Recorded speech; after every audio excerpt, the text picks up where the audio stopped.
Assalamualaikum warahmatullahi wabarakatuh. Apa kabar semuanya? Semoga kalian tetap dalam kondisi yang baik ya.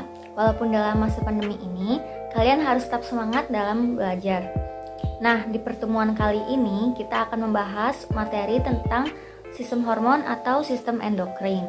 Nah, sebelum itu saya akan memperkenalkan diri saya terlebih dahulu.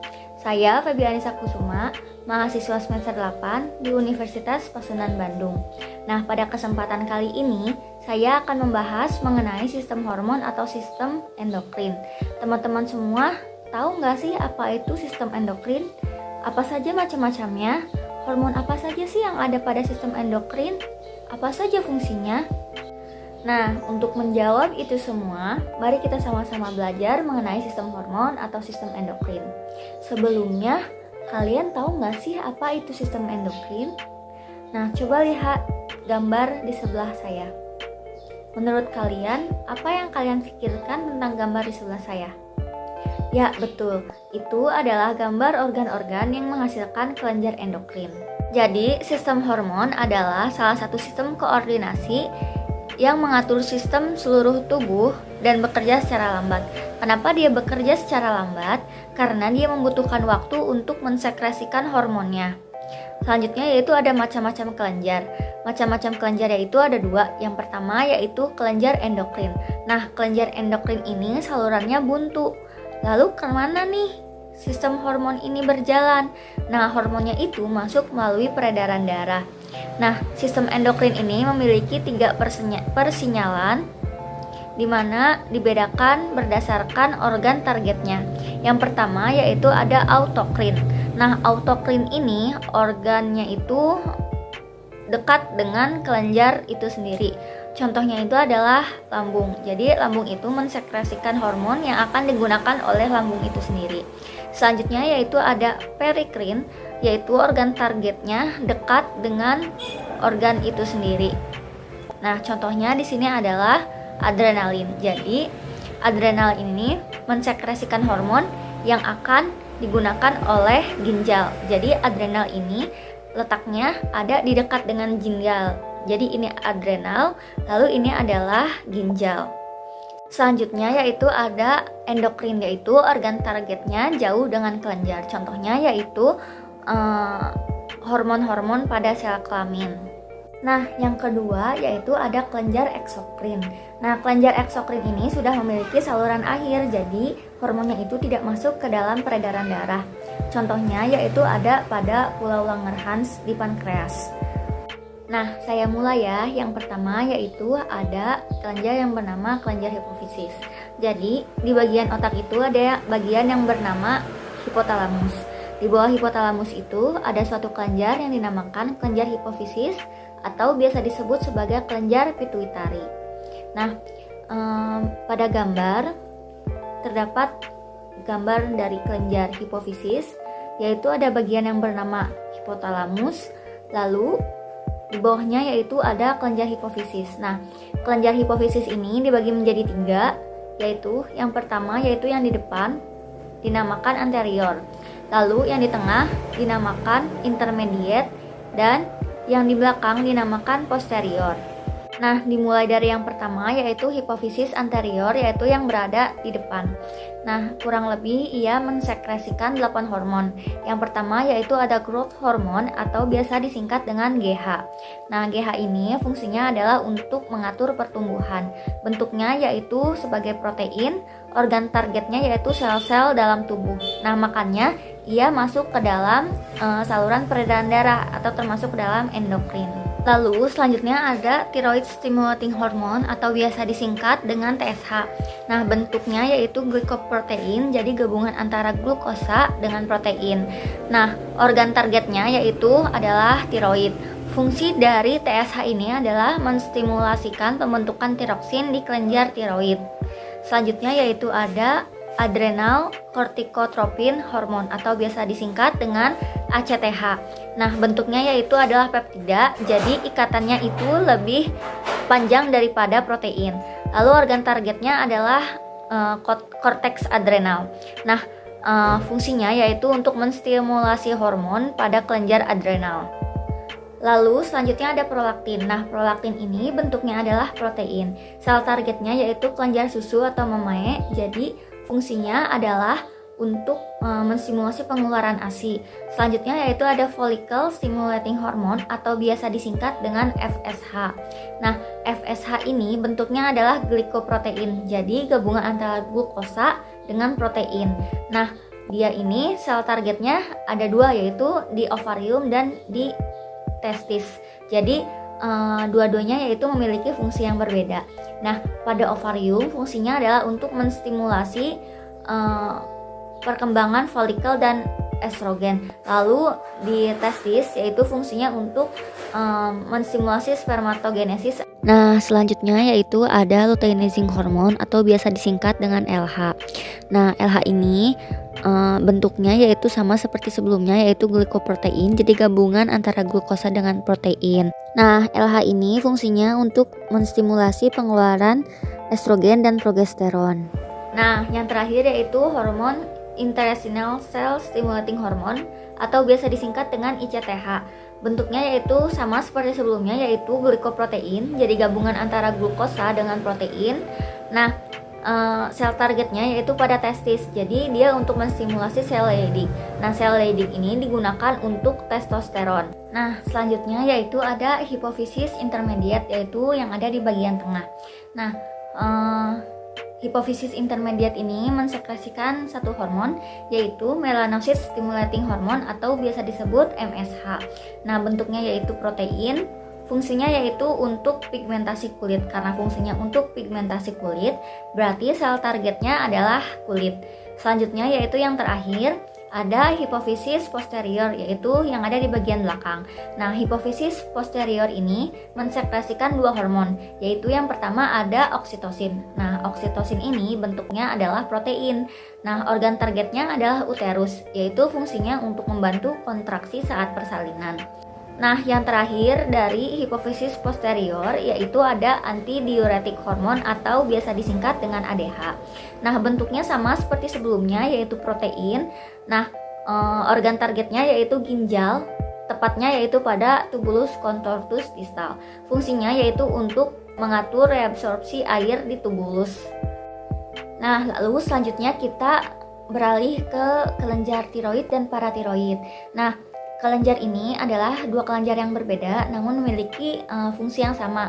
Nah, fungsinya yaitu untuk mengatur metabolisme. Nah, letaknya ada di mana? Letaknya itu ada di bawah trakea. Bagaimana cara membedakan kelenjar tiroid dan paratiroid? Nah, pada gambar yang bagian atas adalah bagian kelenjar tiroid dan yang bagian bawah adalah bagian kelenjar paratiroid.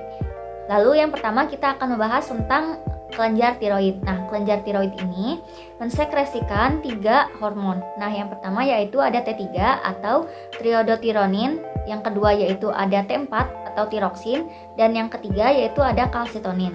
Nah, yang paling utama dari kelenjar tiroid adalah hormon tiroksin.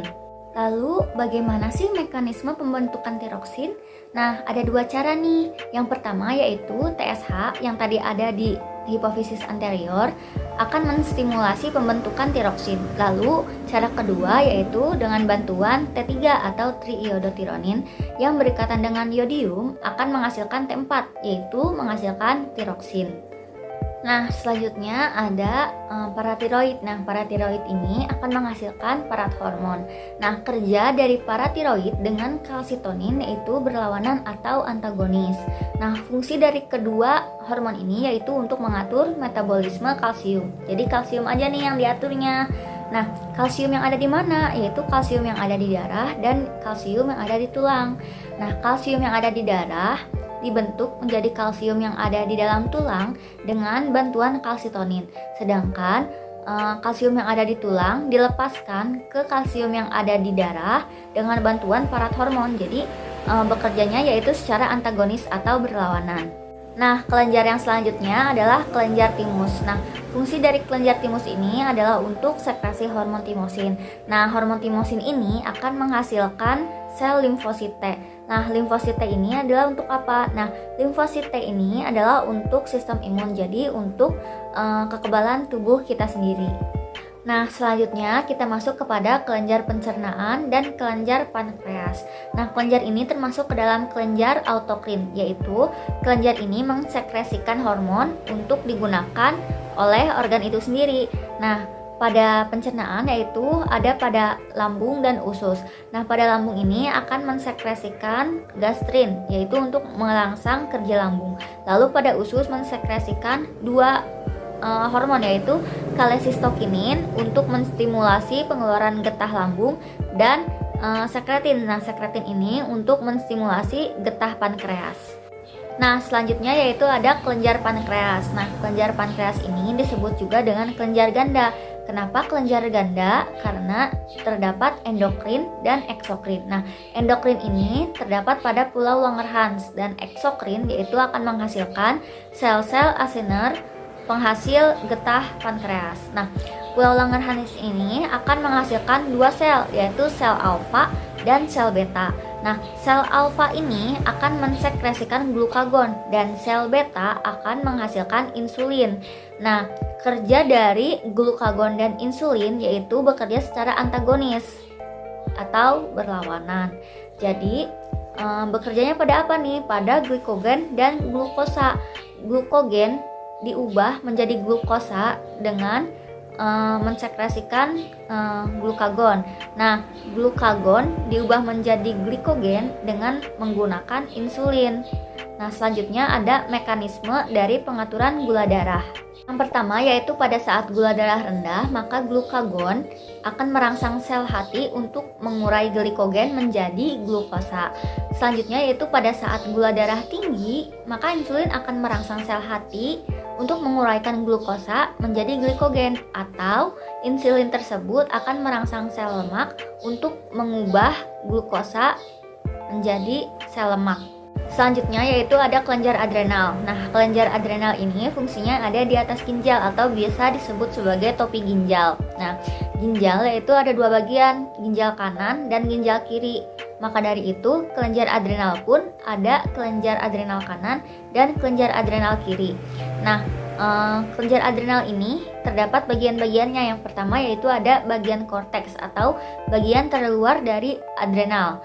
Dan bagian dalamnya disebut bagian medula. Nah, yang pertama yaitu korteks adrenal. Nah, korteks adrenal ini mensekresi dua hormon. Yang pertama, hormon glukokortikoid yaitu untuk metabolisme glukosa, dan mineral kortikoid yaitu untuk metabolisme mineral. Selanjutnya ada medula adrenal. Nah, medula adrenal juga mensekresikan dua hormon, yaitu hormon adrenalin atau epinefrin dan noradrenalin atau norepinefrin.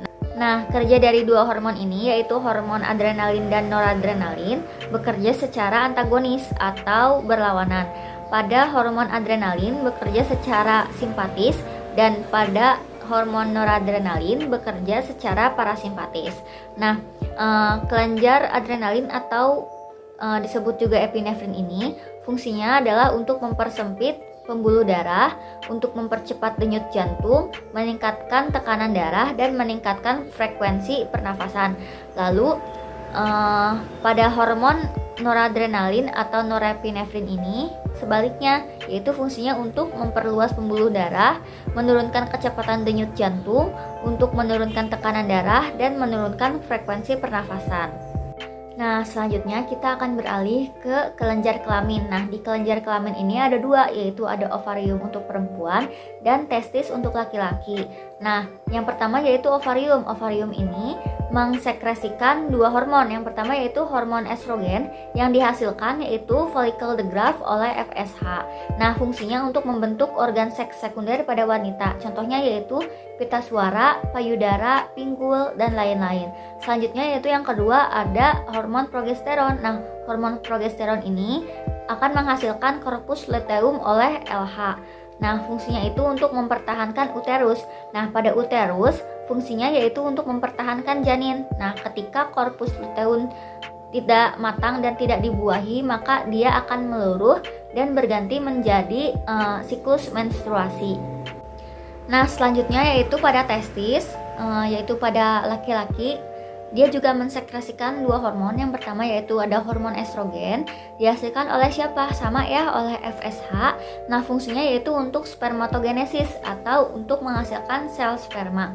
Selanjutnya yaitu yang terakhir ada hormon testosteron, yaitu dihasilkan oleh sel Leydig oleh ICSH. Nah, fungsinya yaitu untuk membentuk seks sekunder pada laki-laki, contohnya itu pada suara, otot, janggut, dan lain-lain.